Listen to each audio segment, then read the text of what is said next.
Welcome to the Golden Ancient Tales, your ultimate destination for timeless stories that bring history to life. Today, we embark on a journey through one of the most infamous nights in maritime history, the tragic voyage of the Titanic. A tale of grandeur, ambition, human courage, and heartbreak unfolds as we sail into a night that would change history forever. Before we set sail, make sure to subscribe, hit the like button, and leave a comment to share your thoughts on this incredible story. Your engagement keeps our channel alive and helps us bring more epic tales to life. Now, let's embark on this unforgettable journey. The year was 1912, and the world was abuzz with the news of a marvel unlike any seen before, the RMS Titanic. Heralded as the largest, most luxurious, and technologically advanced ship ever built, the Titanic represented a pinnacle of human ingenuity. It was a floating palace, a testament to ambition, opulence, and the unwavering faith of mankind in the power of progress. Across Europe and North America, the mere mention of the ship stirred awe and excitement. People spoke of it in hushed tones, as though they were describing a miracle that had been conjured from steel and dreams. In the bustling shipyards of Belfast, Northern Ireland, the Titanic had been a labor of love and precision. Thousands of workers had toiled for years, hammering, welding, polishing, and testing every inch of her colossal hull. Steel plates were riveted with painstaking accuracy, massive engines assembled to perfection, and luxurious interiors meticulously designed. Engineers argued over every detail, striving to make this floating fortress unsinkable. Outside, the great ship gleamed in the spring sunlight, her white superstructure rising proudly above the docks, promising both grandeur and safety to the world. As the Titanic neared completion, anticipation reached fever pitch. Newspapers published stories of her enormous scale, her lavish furnishings, and the innovative safety features that were said to defy the fury of the ocean. To the wealthy elite, she was a symbol of status and sophistication. To the hopeful immigrants, she was a ticket to a new life, a vessel of dreams bound for the new world. Among those boarding the Titanic in Southampton were names that would soon be etched into history. John Jacob Astor, a wealthy American magnate, traveled with his young bride, Madeline, exuding confidence in the ship's grandeur. He strolled through the first-class cabins and salons, marveling at the opulent decorations and gleaming chandeliers, certain that no disaster could touch him here. Far below, in the third-class quarters, Jack Dawson, a young and spirited artist, clutched his modest ticket, eager for the adventure and opportunity that awaited him in America. The contrast between first-class opulence and third-class modesty was stark, yet both worlds were bound together by the same ship, the same icy waters, and unknowingly the same fate. The night before departure was electric with excitement. Crew members performed meticulous checks of the engines, lifeboats, and safety equipment, each aware that this voyage would be closely watched by the world. Passengers wandered through the ship's vast corridors, exploring every lavish corner, from the grand staircases adorned with carved oak and glass panels to the lounges scented with exotic flowers. Children ran freely through polished hallways, their laughter echoing like music, while parents watched with proud eyes. The first-class dining saloon shimmered with candlelight, promising feasts worthy of kings, and the second- and third-class communal areas buzzed with anticipation and the hum of hopeful conversation. Everywhere aboard, there was a sense of suspended time, as if the ship itself were holding its breath in anticipation of the journey ahead. On April 10th, 1912, the Titanic finally left Southampton, her massive hull cutting through the waters with a grace and power that seemed almost supernatural. From the docks, spectators waved handkerchiefs and shouted farewells, cheering at the sight of the magnificent ship. On board, passengers adjusted to life at sea. First-class passengers dined on exquisite courses prepared by master chefs, strolled along private promenades, and conversed with fellow elite travelers about politics, art, and the wonders of the modern age. In second class, teachers, merchants, and professionals shared stories of past lives and future ambitions, finding joy in modest luxuries. In third class, families sang songs from their homelands, laughed together, and dreamed of the opportunities that awaited them in America.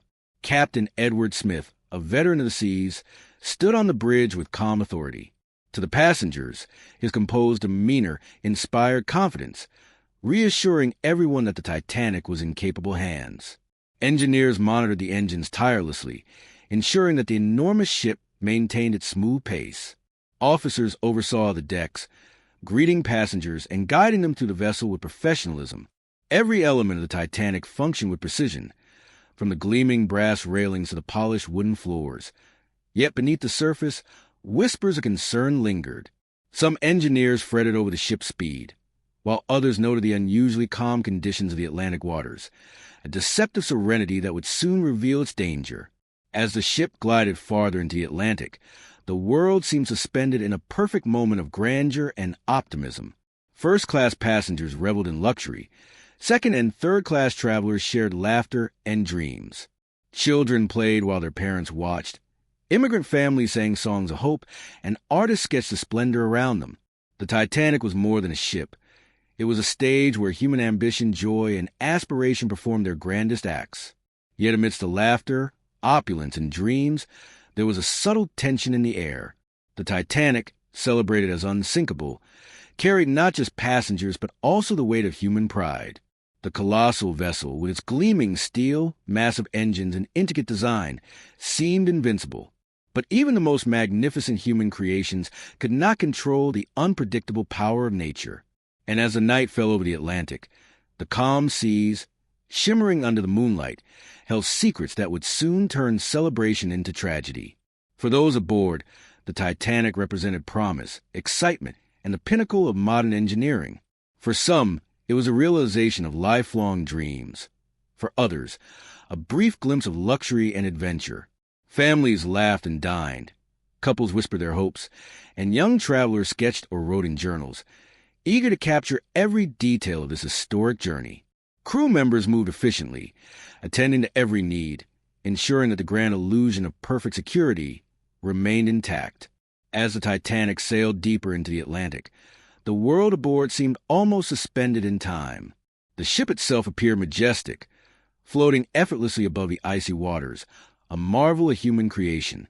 Passengers gazed across the vast ocean, unaware of the fate that lurked ahead. Conversations, laughter, and music filled the air. The first night at sea was one of wonder and celebration, an embodiment of human achievement and ambition. Every detail, from the polished wood to the delicate porcelain in the dining halls, reinforced the illusion that nothing could go wrong. But in the quiet corners of the ship, where engineers checked machinery and officers surveyed the horizon, a subtle unease lingered. The Titanic's enormous engines hummed steadily. Her hull cut through calm waters, and the Atlantic stretched endlessly. Yet beneath the serene surface, the Atlantic carried its hidden dangers, ready to challenge the mightiest vessel ever built. The first night aboard the Titanic passed with elegance, music, and laughter, yet it carried an undercurrent of suspense. Passengers retired to their cabins, dreaming of the adventures and opportunities that awaited them in America. Some gazed at the ocean from their portholes, mesmerized by the shimmering waves under the moonlight. Others wrote letters or sketched the ship's splendor. The Titanic, the ship of dreams, sailed confidently toward destiny, her story only beginning. A story of ambition, hope, human spirit, and profound unpredictability of fate. As the Titanic sailed farther from Port of Southampton, the excitement on board reached its peak. The first night at sea was not simply a voyage. It was a grand celebration, a living showcase of opulence and human achievement. Passengers moved through the ship as if walking through a dream, each corridor, lounge, and dining hall a testament to the extraordinary ambition of its creators. The Titanic, often called unsinkable, seemed to carry with it not just people, but the collective hope and pride of an era intoxicated by the promise of progress. In the first-class sections, the atmosphere was electric with elegance. The grand dining saloon gleamed under the warm glow of countless chandeliers, their crystals reflecting candlelight onto polished mahogany floors. Waiters in immaculate uniforms glided silently between tables, serving courses that would have rivaled royal banquets. Fine china, silver cutlery, and crystal glasses sparkled under the flickering light, each element meticulously arranged to create an atmosphere of refinement and grandeur. The aroma of roasted meats, delicate pastries, and exotic spices mingled in the air, tantalizing every sense. The first-class passengers were a gallery of personalities. John Jacob Astor and his young bride, Madeline, Sat among the social elite, their presence a symbol of wealth, power, and high society. Aristocrats from England, America, and Europe discussed politics, art, and culture, their voices mingling in an air of sophistication. Wealthy industrialists and financiers toasted the future, expressing admiration for the Titanic's engineering marvels. Artists, musicians, and intellectuals moved freely, exchanging ideas, laughing at shared jokes, and marveling at the luxury surrounding them. The first night at sea was, for many, a performance of elegance, a rare chance to display refinement while enjoying the comfort of modernity. Below decks, in second class, life was quieter but equally vibrant.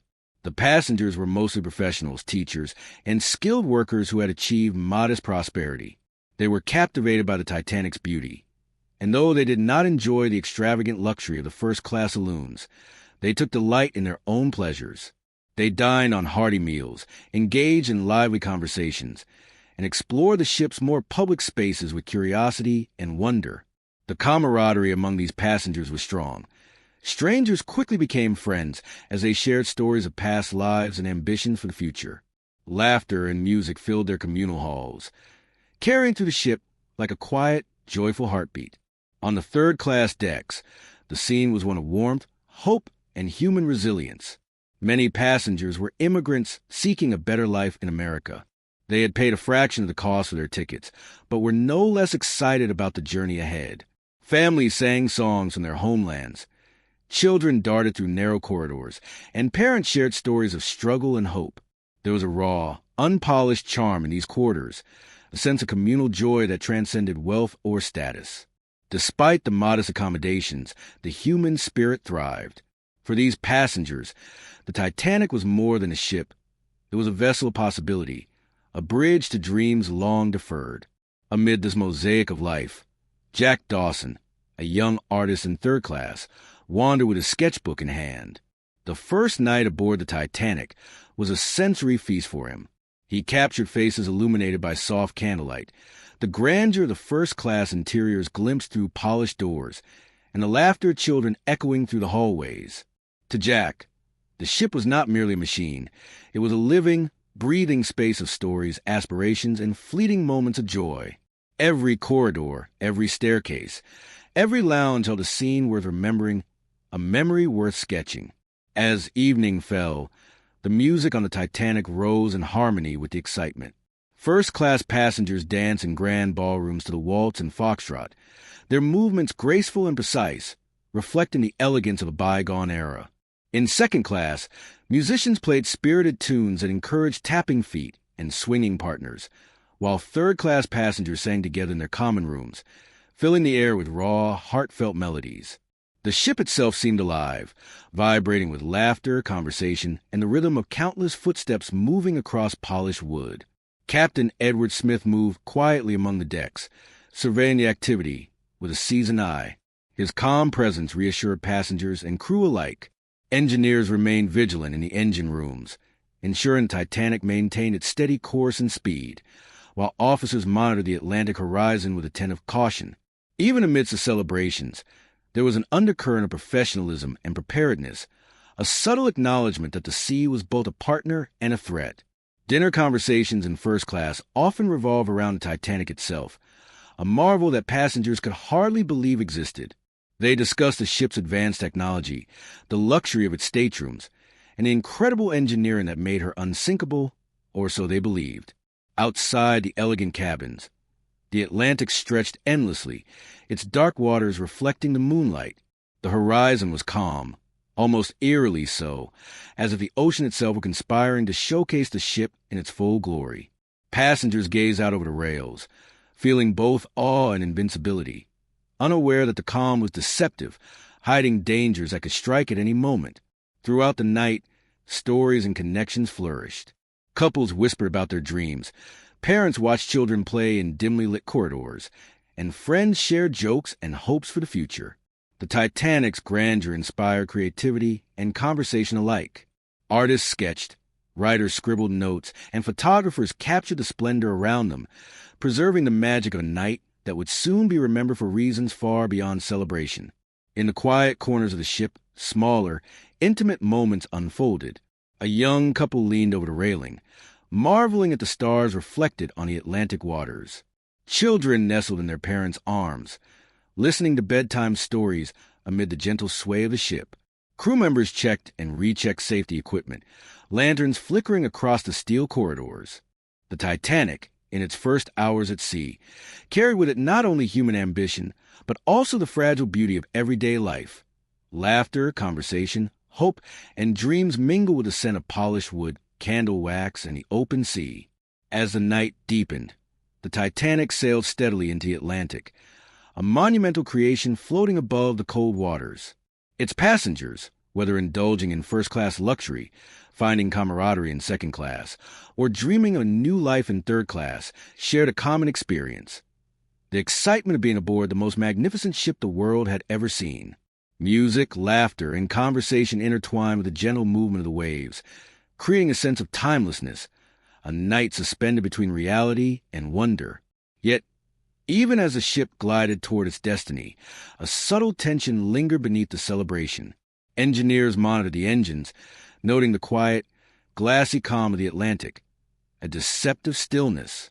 Officers scanned the horizon with practiced vigilance. No one yet suspected that this night of joy, music, and laughter would soon become a night of courage, tragedy, and the testing of human limits. The first night aboard the Titanic was, in every sense, a celebration of life and luxury. It showcased the pinnacle of human achievement, ambition, and imagination. It was a night when the ship itself seemed invincible, a floating palace of dreams sailing gracefully over a dark, endless ocean. And while passengers reveled in comfort, music, and camaraderie, the Atlantic waited silently, carrying secrets that would soon turn celebration into one of history's most unforgettable tragedies. As the Titanic sailed deeper into the frigid waters of the North Atlantic, the ship cut gracefully through the calm, dark ocean. The first few days of the voyage had been a celebration of human achievement, luxury, and ambition, but the serenity of the Atlantic belied the danger that lay ahead. April 14, 1912, arrived with clear skies and a seemingly endless stretch of glassy water. Stars reflected like diamonds across the ocean's surface, and a faint glimmer of the moon illuminated the decks where passengers lingered, savoring the final moments of that evening's festivities. On the bridge, officers scanned the horizon with trained eyes. The Titanic's crew had received warnings about icebergs drifting through the Atlantic, yet the calmness of the night created a false sense of security. Lookouts in the crow's nest peered into the darkness, knowing that a single mistake or delay in spotting an iceberg could prove catastrophic.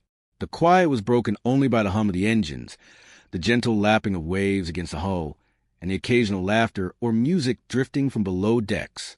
To passengers, it was a night of enchantment. Yet to those familiar with the Atlantic's treachery, there was a tension beneath the beauty of the scene. Below deck, life continued almost obliviously. Families rested in their cabins. Some wrote letters or sketches capturing the grandeur of their voyage. In first class, guests enjoyed late-night conversation, their voices mingling with the soft strains of music from distant lounges. In third class, immigrant families shared bedtime stories and songs from their homelands, unaware of the peril approaching silently across the waters. Even among the crew, a sense of unease existed, subtle, almost imperceptible, a whisper of caution that the Atlantic held more than mere beauty that night. The Titanic's lookouts, Frederick Fleet and Reginald Lee, stood vigil in the crow's nest, eyes straining against the inky darkness. It was nearly midnight when the ocean, calm and serene, betrayed its hidden menace. Fleet suddenly shouted, "Iceberg, right ahead!" The words pierced the stillness, reverberating through the bridge like a cannon blast. Alarm bells rang, and chaos erupted among the officers as the enormity of the danger became immediately apparent. Captain Edward Smith, a seasoned mariner, acted with practiced calm. Orders were shouted with precision. Engines reversed, rudder adjusted, and crew mobilized a brace for impact. Yet, despite these desperate maneuvers, the Titanic struck the iceberg with a grinding screech that echoed across the hull. Steel bent and groaned under the immense force, and a series of massive gashes opened along the starboard side of the ship, allowing frigid water to rush into previously watertight compartments. The impact sent tremors through the decks. Passengers jolted awake, sensing the unusual sway and vibrations beneath their feet. Servants and stewards rushed to alert first-class passengers, pounding on doors and shouting warnings. Confusion and disbelief filled the air. Many could not comprehend that the unsinkable Titanic could be in danger. In the elegant staterooms, guests exchanged puzzled glances, some refusing to believe the severity of the situation. In third class, the scene was markedly different. Families awoke to the cold and wet sounds of water creeping through lower compartments.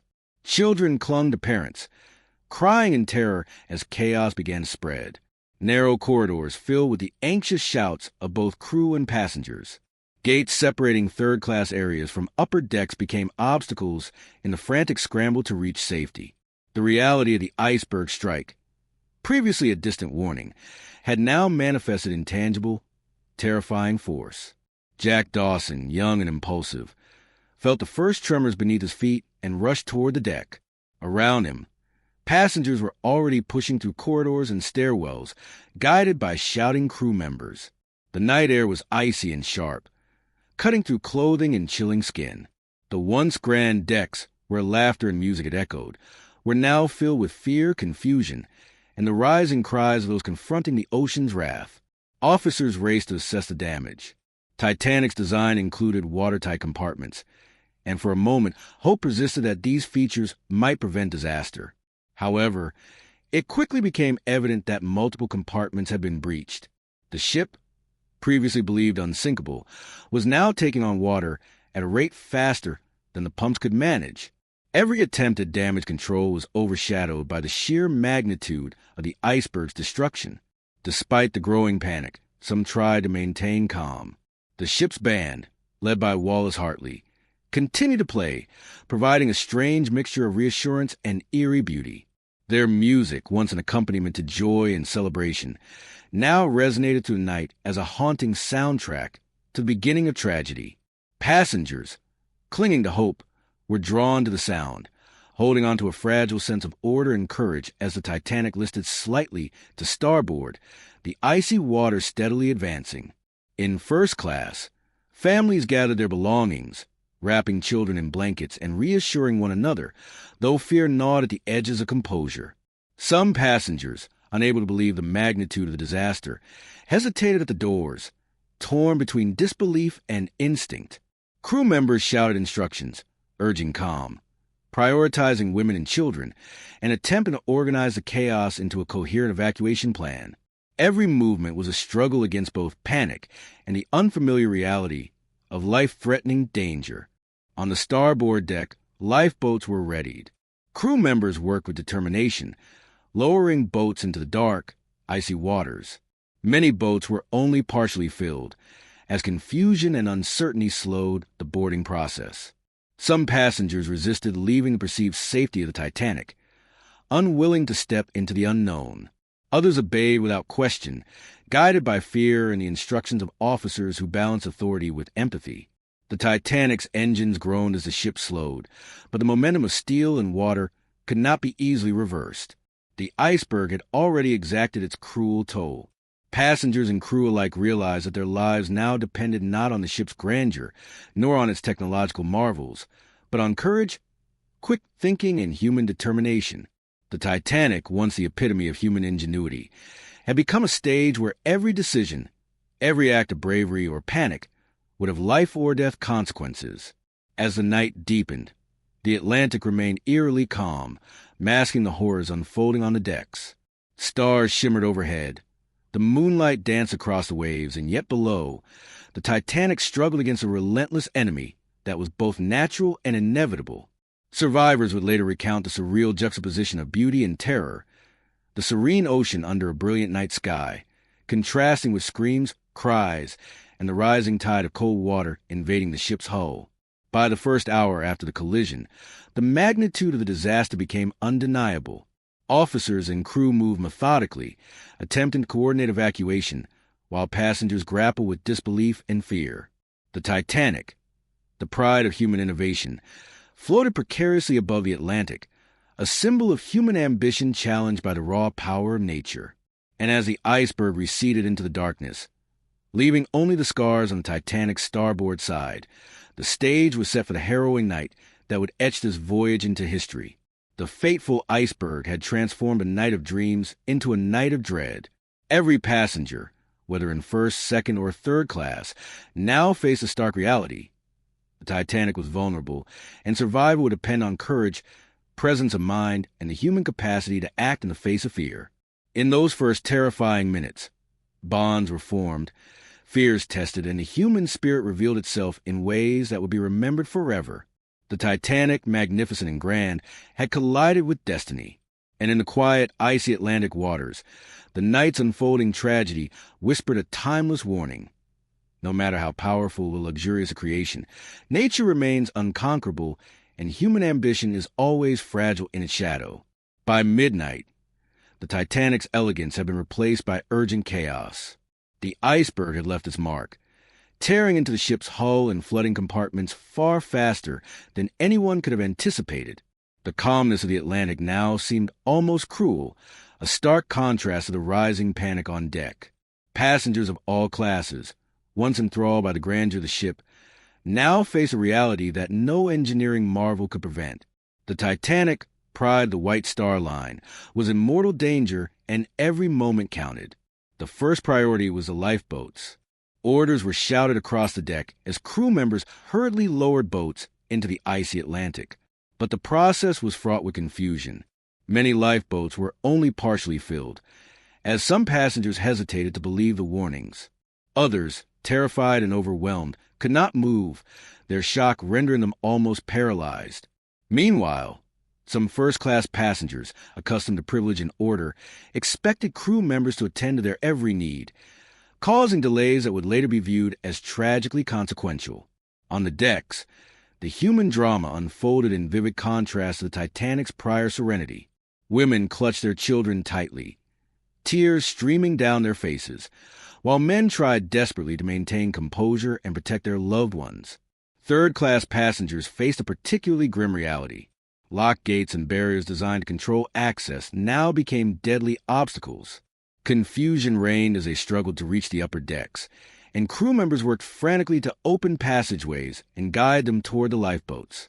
The disparity between classes became painfully visible. Yet amid the tension, acts of courage and selflessness shone brightly. Jack Dawson, the young artist, moved swiftly through the chaos, helping families navigate the slippery decks. He assisted a mother with 2 children onto a lifeboat, steadying her trembling hands and offering calm reassurance amidst the screaming and panic. Around him, passengers and crew alike displayed a mix of heroism and human fallibility. Some threw themselves into the icy waters to help others, while others froze in indecision, unable to comprehend the magnitude of the disaster unfolding around them. The band, led by Wallace Hartley, continued their haunting performance. Their music, echoing across the deck, was a stark juxtaposition to the terror around them. While some passengers clung to hope inspired by the music, others found the melody almost surreal, as if it belonged to another world entirely. The band's courage became emblematic of the human spirit, a refusal to surrender to despair, even as the ship itself began to succumb to the Atlantic's relentless power. Captain Edward Smith and his officers worked tirelessly, issuing orders, directing the lowering of lifeboats, and coordinating with the crew below deck. They prioritized women and children, following the maritime protocol of the time. Crew members shouted over the roar of waves and the wail of passengers, attempting to maintain order and ensure that as many lives as possible were saved. Amid this controlled chaos, personal stories emerged, strangers comforting one another, families embracing, and individuals making split-second decisions that would determine life or death. The Titanic's massive engines groaned under the strain as the vessel slowed and began to list. Water lapped against the hull with increasing force, seeping into areas previously thought safe. Crew members fought tirelessly in the engine rooms and below decks, attempting to slow the flooding and maintain power to the ship's lights. Their efforts allowed the passengers above deck to see and move with some clarity, yet the ticking clock of disaster was undeniable. Every minute that passed increased the danger for those still aboard. Confusion, fear, and desperation created tense encounters among passengers. Some fought for access to lifeboats, while others displayed remarkable generosity, offering space to strangers in need. Social hierarchies, once so rigid, melted under the weight of survival. First-class passengers who might have been accustomed to asserting dominance in ordinary circumstances found themselves cooperating with strangers, while third-class passengers demonstrated resilience and ingenuity in navigating blocked corridors and crowded decks. Humanity, in all its complexity, was on full display. Outside, the Atlantic waters reflected the night sky, appearing almost serene against the unfolding catastrophe. The icy waves lapped at the hull, a cold reminder of nature's supremacy. Lifeboats bobbed against the ocean, some partially filled, others crowded with passengers and crew working to maintain balance. Men helped women and children, while others clung desperately to rails and ropes, their faces etched with terror and determination. The air was filled with shouting, sobbing, and the occasional reassuring word from crew members, creating a soundscape of controlled chaos. Amid the turmoil, small acts of heroism became vivid memories. A young boy helped his mother into a lifeboat, balancing her carefully as she stepped into the cold water. A crewman returned to the deck multiple times to ensure passengers were safely seated. A woman offered her seat to a stranger, insisting that children should go first. These moments, though fleeting, highlighted the resilience and compassion of individuals facing overwhelming fear. Meanwhile, the Titanic itself creaked and groaned under the weight of the water. The starboard side was already compromised, and the ship's immense bulk shifted slightly, tilting as more compartments filled. Passengers clung to whatever they could, rails, ropes, or each other, while crew members tried to maintain order in the face of rising panic. The ship, a symbol of human pride and engineering, was now a vessel of imminent danger, and every decision aboard could have life or death consequences. As hours passed, the chaos on deck intensified. Lifeboats were lowered one by one, some nearly full, others perilously underpopulated. Crew members urged calm, passengers grappled with disbelief, and the Atlantic night stretched endlessly, a mirror of uncertainty and fear. The Titanic, previously a floating palace of dreams, had become a crucible of courage, tragedy, and human endurance. By the early hours of the morning, the stark reality could no longer be denied. Water lapped at the lower decks, and the Titanic's massive engines strained to maintain power. Officers coordinated final evacuations. Crew members risked their lives to help passengers, and passengers themselves displayed both fear and extraordinary bravery. The night was no longer a celebration. It was a battle against time and nature. Every lifeboat launched, every act of courage, every moment of human connection mattered. The chaos on deck, though terrifying, revealed the best and worst of humanity. Panic and selfishness existed side by side with heroism and sacrifice. Social barriers, once rigid and defining, blurred in the face of survival. Families and strangers alike confronted the reality that the Titanic, despite its grandeur and claims of invincibility, could not withstand the relentless power of the Atlantic. As the first hints of dawn approached, the icy waters reflected the darkening sky, mingling with the chaos of passengers and crew still striving to survive.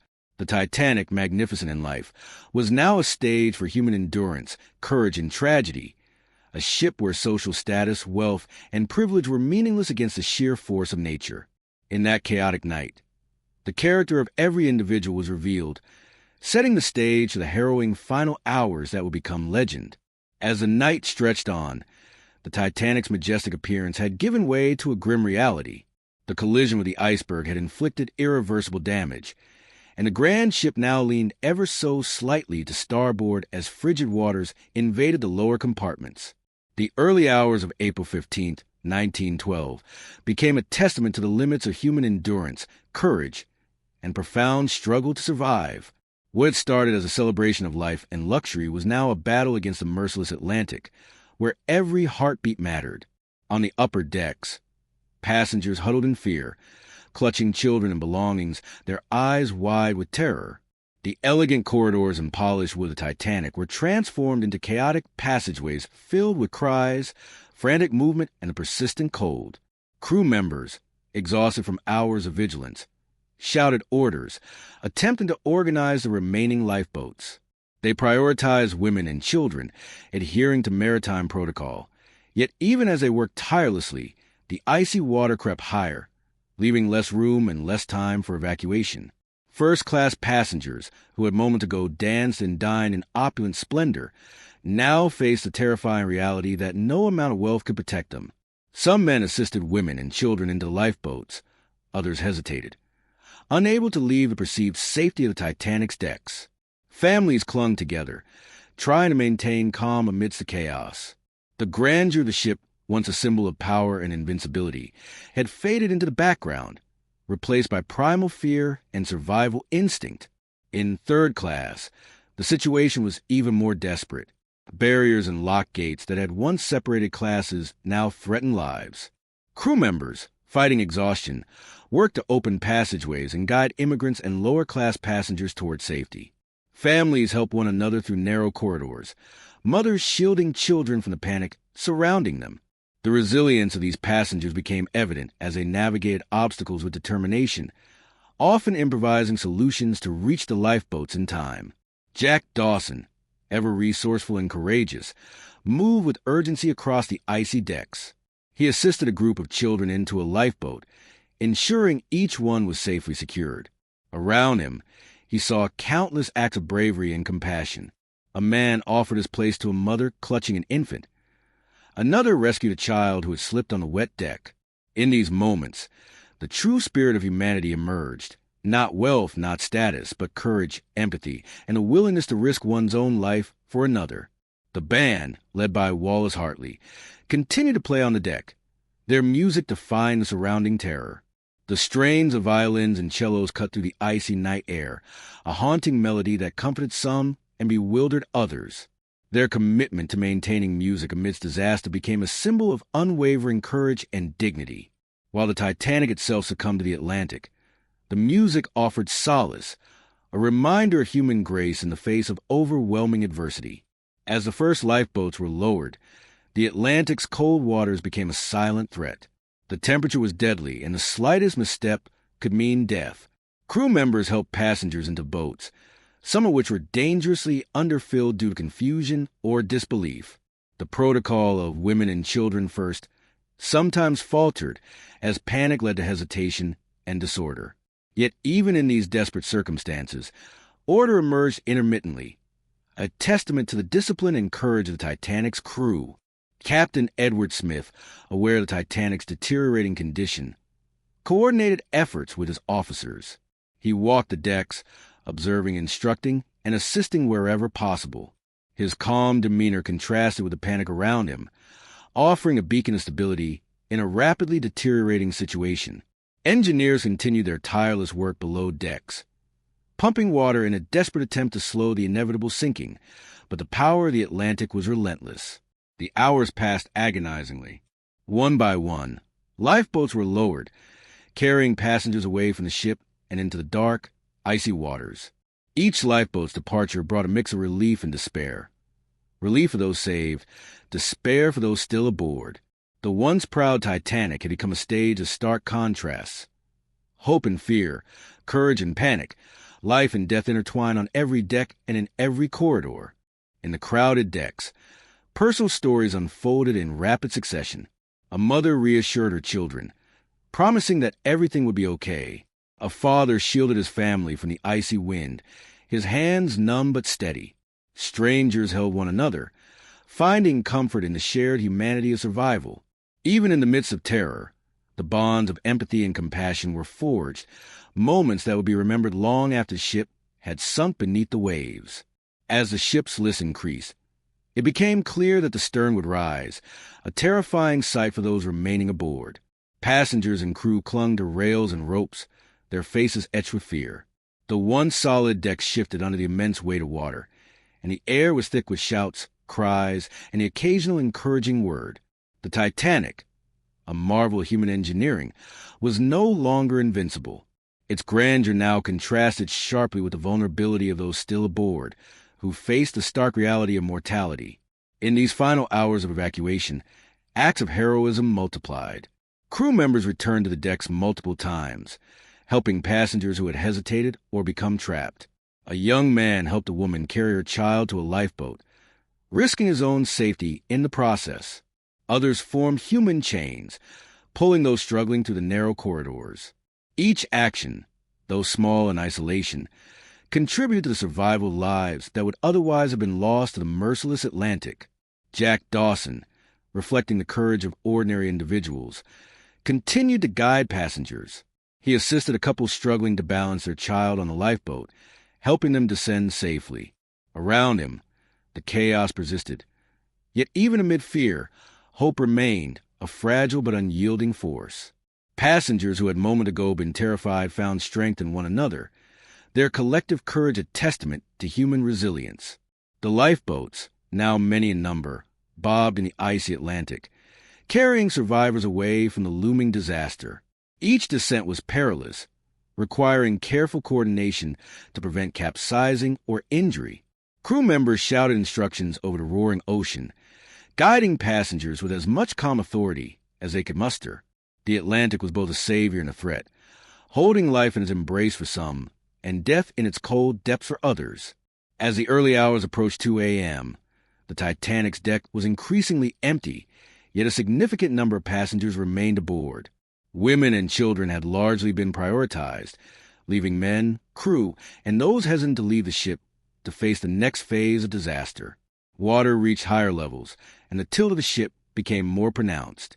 The first-class staircases, once symbols of opulence and elegance, now became slippery, treacherous paths to the lifeboats. Every movement was a careful negotiation between survival instinct and the structural instability of the vessel. In these final hours, the Titanic's passengers experienced a mix of emotions: fear, courage, despair, and hope. Stories of heroism emerged alongside moments of panic. Acts of generosity, bravery, and compassion contrasted sharply with the overwhelming tragedy of a ship once thought invincible now facing inevitable demise. The Atlantic, silent and unforgiving, waited as witnesses to human endurance performed their final, desperate acts. By 2:10 a.m., the final lifeboats had been lowered, leaving only a handful of souls on the Titanic's decks. Crew members continued to organize evacuation and assist the remaining passengers, but the inevitability of sinking loomed ever closer. The first hours of chaos, courage, and frantic effort had given way to the quiet, icy anticipation of the ship's final moments. In the Atlantic night, the Titanic remained a symbol of both human ambition and human fragility. Its grandeur had been a stage for celebration, and now it was a crucible of courage. The final hours of evacuation revealed the extraordinary resilience of those aboard and the terrifying power of nature. Every decision, every act of bravery, and every moment of panic would echo across history, immortalizing the night when dreams, luxury, and hope were tested against the relentless Atlantic. By the early hours of April 15th, 1912, the Titanic had become a shadow of the majestic ship that had left Southampton days earlier. The collision with the iceberg had done irreparable damage, and the once grand vessel now tilted ominously toward the starboard side. The water had breached multiple compartments, and despite the crew's tireless efforts, the Titanic's fate was clear. It was sinking. Panic and desperation gripped those still aboard, while the few remaining lifeboats bobbed in the icy Atlantic, carrying the fortunate survivors toward uncertain safety. On the upper decks, the scene was a mixture of chaos, courage, and heartbreak. Crew members shouted instructions above the roar of rushing water and rising winds, guiding the remaining passengers toward a few lifeboats that could still be deployed. Many women and children had already been saved, leaving men and others to face the terrifying reality of the final stage of the disaster. The deck was slippery with water, and the ship's increasing list made movement treacherous. Every step could be fatal, and yet, even in these extreme conditions, acts of bravery persisted. Passengers clung to rails, ropes, and each other, their faces etched with fear and disbelief. Those who had a moment ago been celebrating the grandeur of the Titanic now confronted the raw power of nature and the limits of human invention. Families huddled together, strangers offered support, and officers moved tirelessly, ensuring as many as possible could escape. The Atlantic, icy and merciless, lapped against the hull, each wave a reminder of the precariousness of life in the early morning darkness. Jack Dawson moved with urgency, helping a family reach the edge of the deck. Children cried, their small voices cutting to the cold night air, while parents tried to comfort them. Jack's bravery reflected the countless acts of courage that unfolded across the decks. A crewman risked slipping into the freezing water to assist a passenger who had lost their footing. A young woman offered her lifeboat seat to a stranger, insisting that the weak and frightened should be prioritized. These moments, small yet monumental, demonstrated the resilience and compassion of the human spirit in the face of overwhelming fear. As the Titanic continued to tilt, the stern began to rise dramatically out of the water. The once solid decks now slanted dangerously, forcing passengers to cling to whatever they could. Officers ordered remaining passengers toward the few lifeboats still available, but time was rapidly running out. The ship groaned and creaked as steel twisted under the immense weight of the water, flooding its compartments. The magnificent vessel, a marvel of engineering and luxury, was now at the mercy of the Atlantic, and every heartbeat aboard felt like a countdown to the inevitable. The band, led by Wallace Hartley, continued to play. Their music, once a symbol of celebration, now echoed as a haunting melody across the decks. Passengers clung to the sound, some drawing comfort and courage, others overwhelmed by the surreal juxtaposition of beauty and horror. The music became a symbol of humanity's refusal to succumb to despair entirely, a final tribute to life and dignity amidst chaos. Below decks, the situation was dire. Water rose steadily, reaching compartments and cabins previously considered safe. Crew members battled to manage the flooding, their efforts heroic yet ultimately futile. Passengers who had hesitated or been trapped by obstacles were now forced to confront the cold Atlantic directly. Lifeboats, now few in number, were fully loaded and on the move, leaving those still aboard with no recourse but to survive in the icy waters or cling desperately to the ship's structure. The final moments of the Titanic were marked by a tragic combination of human heroism and the merciless force of nature. The bow, already submerged, had begun to pull the stern upward, tilting at an alarming angle. Passengers screamed, prayed, and clung together, their cries merging with the groaning steel of the ship. Officers and crew continued to encourage calm and direct evacuation. Yet the futility of the situation was evident to all who remained aboard. The Titanic, once the pride of the White Star Line, had become a stage for humanity's last, desperate acts of survival. As the stern rose higher, some passengers attempted to climb the rails, seeking balance and stability, while others leaped into the icy waters below, hoping to survive the freezing Atlantic. The water, already near freezing, quickly claimed those who could not reach safety. Panic mixed with determination, creating a chaotic but strangely ordered movement of people striving for life. The cries of those in the water were terrifying, yet the moment of courage and sacrifice shone through, revealing the depth of human resilience. Jack Dawson, exemplifying bravery and resourcefulness, helped several passengers cling to debris and ropes in the water. Around him, strangers supported one another, forming human chains to prevent weaker swimmers from being swept away. Amid the horror, moments of profound humanity emerged. Children were protected, women were guided to safety, and strangers sacrificed their own comfort or chance of survival for others. In these fleeting acts, the essence of courage and empathy was immortalized. By 2:15 a.m., the Titanic's final moments were at hand. The stern rose dramatically, and the ship groaned as steel gave way to the immense pressure of the water.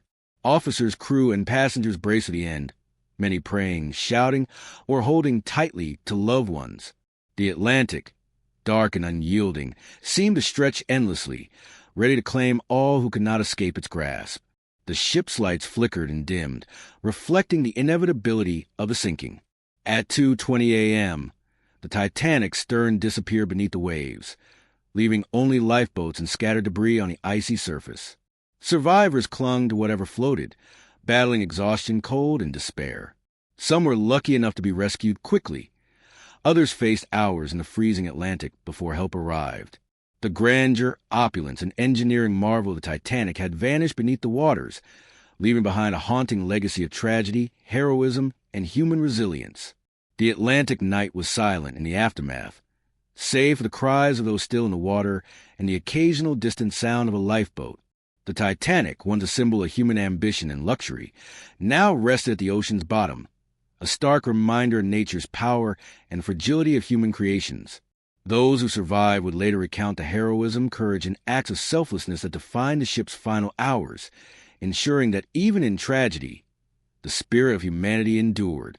The sinking of the Titanic marked not only the loss of a ship, but the loss of dreams, lives, and innocence. Yet it also showcased the best of humanity, sacrifices, bravery, and compassion in the face of almost certain death. The Atlantic, cold and unyielding, had claimed the ship, but the stories of courage and survival would echo across generations, ensuring that the night of April 14th to 15th, 1912, would never be full as the first light of dawn began to break over the icy Atlantic. The aftermath of the Titanic disaster became painfully clear. The once grand vessel that had inspired awe, hope, and ambition was now a sunken memory, resting beneath the waves. Scattered across the ocean were lifeboats, some overcrowded, others nearly empty, and passengers clinging to debris in the frigid water. The survivors were cold, exhausted, and traumatized, but they were alive, a testament to courage, quick thinking, and sheer resilience in the face of unimaginable disaster. The lifeboats bobbed in the dark waters, carrying those who had managed to escape the sinking ship. Many had spent hours shivering in the open, their bodies numb from cold and fatigue. Some passengers huddled together for warmth, sharing blankets and clothing where possible. Others stared silently at the vast expanse of the Atlantic, trying to process the enormity of what had just occurred. Tears mingled with salt water on many faces, as grief, relief, and disbelief intertwined. For these survivors, the horror of the night was far from over. The struggle to stay warm, alert, and alive had only just begun. Among the survivors, acts of compassion and heroism continued even in the lifeboats. Strangers offered clothing, shared meager rations, and provided emotional support to those on the verge of despair. A man held an unconscious child close, whispering encouragement and praying for their safety. Women comforted others, soothing fears and offering hope where possible. In these small human acts, the enduring spirit of the Titanic's passengers was evident. Even in tragedy, humanity persisted. Jack Dawson, though exhausted, assisted passengers in his lifeboat, ensuring everyone was secure and accounted for. The young artist, who had displayed courage aboard the ship, now embodied resilience, offering hope to those around him. Stories of survival, heroism, and sacrifice would later become central to the Titanic's legacy, with countless passengers recalling individuals who risked their lives for others, sometimes at the cost of their own. As hours passed, the survivors' ordeal continued. The frigid waters of the North Atlantic were deadly. Prolonged exposure threatened even those in lifeboats. Hypothermia was a constant danger, and passengers clung desperately to each other for warmth. The psychological toll was equally immense, as survivors grappled with the trauma of losing friends, loved ones, and countless strangers in the sinking. Conversations were sparse at first, replaced by silent fear and the shivering cold. Gradually, some began to share their stories, recounting acts of bravery, moments of compassion, and the chaos they had witnessed on the Titanic. Rescue finally arrived in the form of the RMS Carpathia, which had received the Titanic's distress signals and navigated through the night to save as many passengers as possible. The sight of the Carpathia brought a mix of relief and renewed anxiety. Lifeboats and debris were scattered across the waves, and not everyone had been found. Crew members from the Carpathia worked tirelessly to bring survivors aboard, offering blankets, warm food, and medical attention. Each rescued passenger was a reminder of the night's miraculous survivals, but also the countless lives lost in the icy depths below. The survivors' stories were harrowing. Parents who had lost children, couples separated by circumstance, and strangers who had sacrificed themselves for others carried memories of terror and heroism alike. The Atlantic had claimed more than 1,500 lives that night, a staggering toll that underscored the Titanic's vulnerability despite its reputation as unsinkable. Yet amid the grief, there was also profound gratitude for the lives that had been spared, for the courage displayed, and for the enduring hope that humanity could prevail even in the face of overwhelming tragedy. News of the disaster spread rapidly across the world. Newspapers recounted the sinking in vivid detail, capturing the imagination and sorrow of millions. Families anxiously awaited word of loved ones, and governments began to assess the implications of the tragedy. The Titanic disaster exposed the perils of overconfidence in technology, the limits of human engineering, and the profound consequences of misjudgment and hubris. Yet it also highlighted a heroism, resilience, and empathy that humans could exhibit under unimaginable pressure. Public inquiries and investigations soon followed, seeking to understand how the unsinkable ship could have succumbed so quickly. Questions about lifeboat numbers, safety procedures, and the crew's response dominated discussions. Reforms in maritime safety were later implemented, including stricter lifeboat requirements, improved iceberg monitoring, and mandatory lifeboat drills. The Titanic sinking became a turning point in maritime history, a lesson written in both tragedy and courage. For the survivors aboard the Carpathia, the journey to New York was long and filled with reflection. Some wrote letters to loved ones, recounting the events with astonishing clarity. Others sat in silence, overwhelmed by the trauma and loss they had experienced. The city of New York awaited their arrival with a mixture of grief and anticipation, ready to welcome the few who had endured the Atlantic's cold embrace. Upon docking, families and friends rushed to embrace survivors, tears mingling with relief and sorrow. The scale of the disaster became painfully real, yet amid grief, the resilience of human spirit shone brightly. Over time, the Titanic transformed from a news story into a legend. Books, memoirs, and accounts of the disaster immortalize the ship, its passengers, and heroic actions of crew and ordinary people alike. The tale of the Titanic was no longer just about a ship. It became a story of humanity, of dreams, hubris, courage, and tragedy intertwined. Each survivor's account added texture and depth to the historical memory, ensuring that the lessons of the Titanic would endure across generations. Jack Dawson, like many survivors, carried a memory of that night with him forever. He would never forget the bravery he had witnessed, the fear he had faced, or the countless souls lost to the icy Atlantic. Yet he also remembered the moments of hope, compassion, and human solidarity that emerged amidst the chaos. In these memories, the Titanic's legacy lived on, not merely as a ship, but as a testament to human resilience, courage, and the capacity for both error and extraordinary heroism. Even today, the Titanic remains an enduring symbol, a reminder of the fragility of human ambition against the power of nature and the strength of the human spirit in times of crisis. Museums, documentaries, and memorials preserve a memory of the ship and its passengers, honoring those who perished and celebrating those who survived.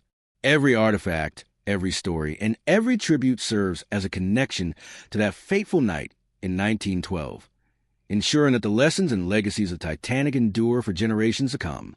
The survivors, whether aboard the lifeboats or later rescued by the Carpathia, carry the memory of that night forever.